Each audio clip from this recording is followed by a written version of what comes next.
let's take a look at a very popular comparison that a lot of you keep asking me about these days, and that's in the entry car space. Now, when it comes to hatchbacks, the competition is always pretty immense. So the Tata Tiago is the new car that has just driven in and is challenging a lot of the existing rivals there.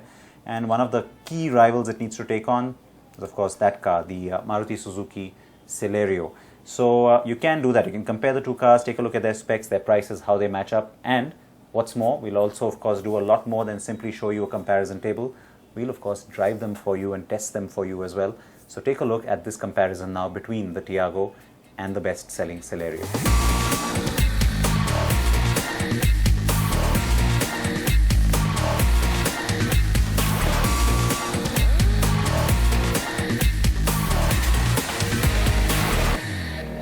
Tata Motors forayed into the small hatchback segment with this, the Tiago.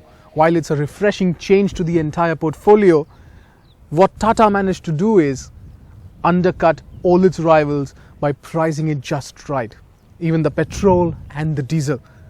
But by that time, Maruti Suzuki already had a car in that lineup and had already introduced one with a diesel engine, that's the Celerio. So we're checking out how one diesel pits against the other. Check out our review. Cars for people who want low running costs as a priority. The Celerio and Tiago certainly fit the bill.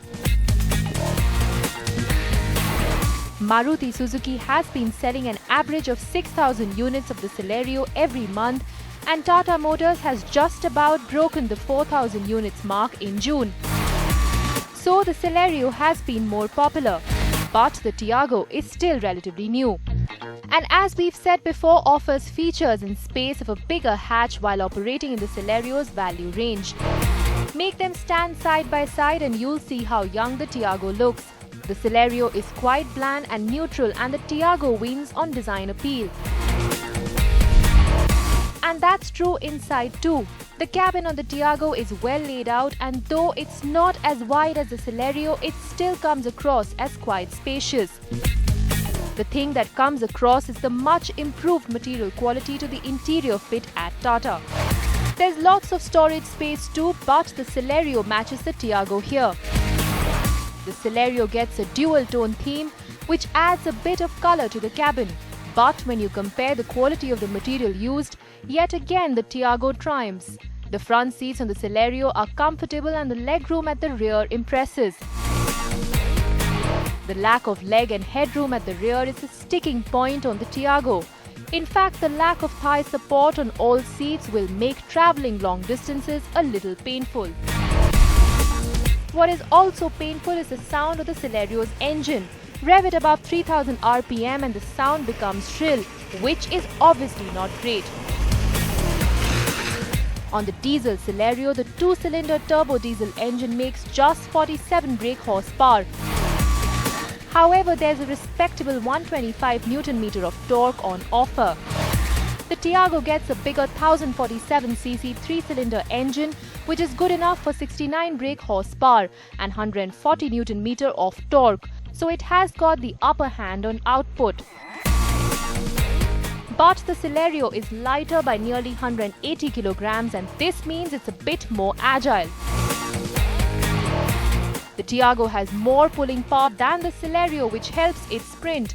But we wish it had more power in the mid-range, as you're left helpless post 3000 RPM.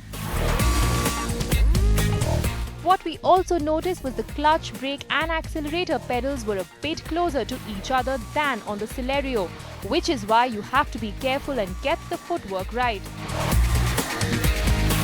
The ride on the Celerio is firmer, and so there's a bit of kickback when you go through a pothole. The Tiago, however, takes in its stride and makes for a good driving experience on the whole. On the petrol side of things, the Celerio gets a 998cc 3-cylinder engine which churns out 67 bhp, while the Tiago gets an 1199cc 83 bhp rev-trim engine. Both cars get tons of features, and the list includes power windows, steering-mounted audio controls, height-adjustable driver's seats, tilt adjust for the steering wheel, audio system with USB, Bluetooth and auxiliary input. Now all these features are available on the top end variant, but the Tiago makes things further by adding rear parking sensors and a cool glove box. The Tiago gets a better sounding audio system as it includes 4 speakers and 4 tweeters, which give you an all-round aural experience. Hook up the infotainment to your smartphone and the Tiago system will relay sat-nav instructions, which is quite a good and rare feature in this segment. On the safety front, the top-of-the-line variants of both cars offer dual airbags and ABS. None offer anything on the base though, sadly. In the battle of fuel economy though, the diesel Celerio wins hands down as it holds the record of an ARAI test economy figure of 27.62 km per litre. The Tiago is a very close second with 27.28 km per litre to its name. The Celerio diesel starts at 4,84,000 rupees and goes all the way up to 5,90,000 rupees. This is where Tata brings in more to the table as it undercuts the Celerio.